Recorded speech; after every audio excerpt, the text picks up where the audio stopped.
Villain. Il est président de Charente-Maritime Tourisme. Stéphane Villain, bonjour. Bonjour Eric, bonjour à tous.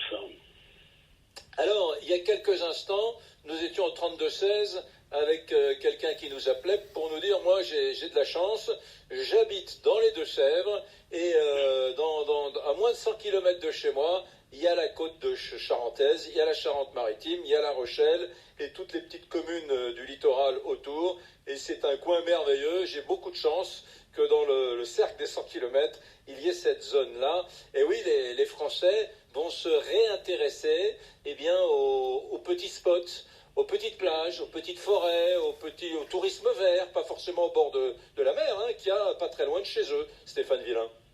C'est ça, c'est exactement ça. C'est vrai qu'aujourd'hui, nous on a une chance inouïe en fait dans ce beau département, c'est qu'on a effectivement 470 km de côte avec des îles que vous connaissez, Oléron, Ré, Aix et même Madame.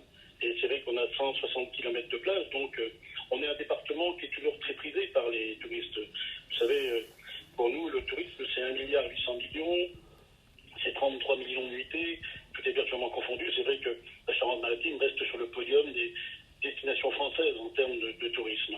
Donc c'est vrai qu'on le voit bien, les gens qui viennent chez nous, c'est des gens qui sont franco-français, parce que 85% de notre clientèle habituellement est française. Donc quand il y a comme ça des événements majeurs, des pandémies, les gens ont plutôt tendance à venir sur des territoires comme les nôtres, et donc c'est avec un grand plaisir qu'on va les accueillir dans les meilleures conditions. Et c'est vrai que vous le disiez, on a aussi un tourisme vert, puisqu'on a pratiquement, vous savez, avec le Cognac, toute la partie après qui est la Charente, on a un patrimoine culturel, architectural, historique, préhistorique, gastronomique, viticole considérable. Donc voilà, si je vous fais la litanie de tout ça. Oui, mais Stéphane Villain, c'est Laurent Neumann. Vous avez commencé en parlant des 400 km de plage, vous avez vanté les mérites, et à juste titre, de l'île de Ré, de l'île de Léron, c'est magnifique, ça ne fait aucun doute. Sauf que personne ne sait aujourd'hui si les plages seront ouvertes, si les campings pourront ouvrir, si les hôteliers pourront avoir un coin restauration, si les restaurants seront ouverts. C'est difficile de prévoir maintenant. Écoutez, ça, c'est effectivement aujourd'hui ce que l'on souhaite, c'est avoir des réponses précises, concrètes et rapides sur ces sujets, parce que c'est vrai qu'aujourd'hui, on le voit bien, nos restaurateurs, nos hôtels ne savent pas à quelle source ils vont être mangés. Et c'est même les plages. Alors, il y a des incompréhensions. Par exemple, on dit on va couvrir les parcs et les jardins, et on ne peut pas ouvrir les plages. Moi, dans la petite commune où je suis, à Châtelet-en-Plage, on a une plage de 3 km de long. Je suis sûr que les gens peuvent y batifoler sans aucun problème, tout autant que dans un jardin ou un parc. Donc, c'est vrai qu'aujourd'hui, ce que l'on demande, avec insistance, là, du coup, c'est que ces plages soient ouvertes. Et l'activité nautique aussi, d'ailleurs. Parce que quand vous êtes sur une planche à voile, ou même à deux sur un bateau, vous ne risquez rien. Après, il y a aussi d'autres questions, parce qu'on a beaucoup de croisiéristes, de petits croisiéristes chez nous. Mais est-ce qu'on va pouvoir monter sur les bateaux cet été ? Donc oui, et maintenant, je crois qu'il est souhaitable et urgent, mais vraiment, qu'on ait des réponses à nos questions, parce que là, je sens que la cocotte minute commence à bouillir, et que ces restaurateurs, ils se disent, mais attendez, ou ces hôteliers, et comment ça va se passer pour nous cet été, quoi. C'est quoi le rendez-vous ? Le rendez-vous, c'est fin mai, c'est ça ? Ouais, mais vous savez, on recule toujours la réponse. Fin mai, on ne sait pas encore si vraiment on va avoir beaucoup de visibilité sur les possibilités d'ouvrir et dans quelles conditions. Imaginez par exemple un restaurant qui va pouvoir ouvrir il fait des barrières sanitaires à 50%. Ça veut dire que quelque part il n'est pas viable.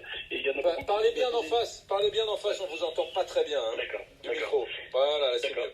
Voilà, c'est mieux.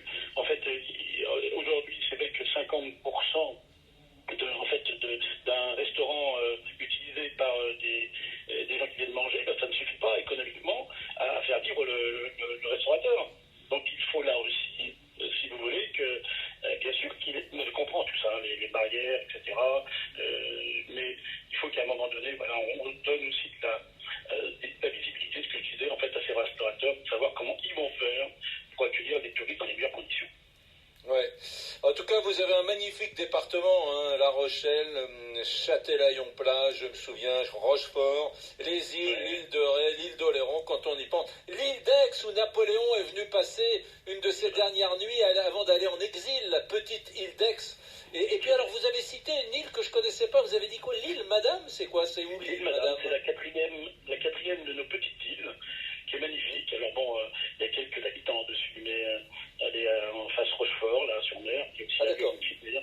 Et c'est vrai que c'est D'accord. une belle petite île. Bon, Très bien. Philippe Villain, en tout cas, merci d'être passé dans Brunet-Neumann, d'avoir passé un petit coin pour nous dire un petit peu ce qui se passait chez vous. Et c'est vrai que vous vous occupez d'un département, d'une région absolument sublime, Charente-Maritime Tourisme, hein, vous en êtes le président. Merci infiniment. Et je vous propose que Eric, qu'on fasse tourner la parole et qu'on aille dans le Var maintenant, dans le Var. RMC.